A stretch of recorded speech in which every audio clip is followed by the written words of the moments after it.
You're an insurgent now, where before you were part of legacy media. Yeah, and you don't think of it. You don't think of it in those terms when you're at ESPN because you're doing new things. I mean, Justin's already correctly suggested that they are by far ahead of the other legacy businesses and over the top. But to be a pure play in it is different. It feels different. Does provide a certain freedom, but it has its challenges as well.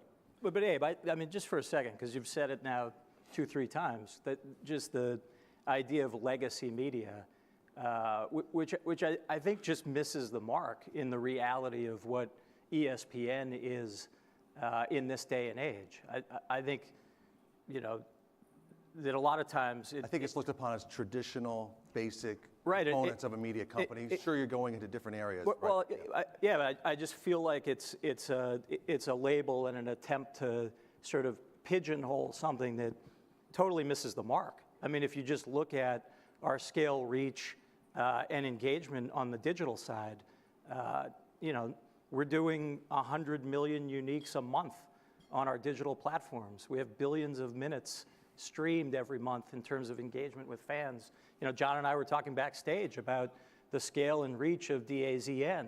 And I'm not. So you're still confused. I'm not, yeah, I am.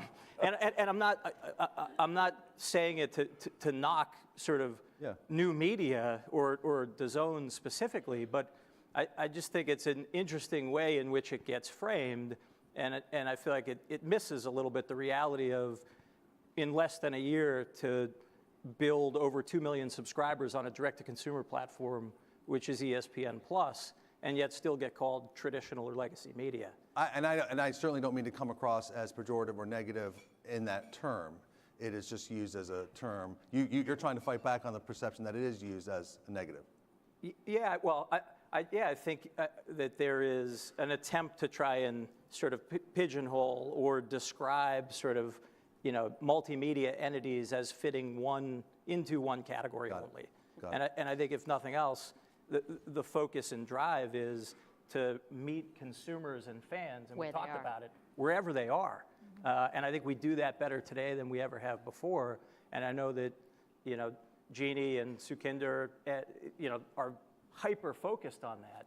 And we're trying to ensure that ESPN can be a partner to them and others in that pursuit.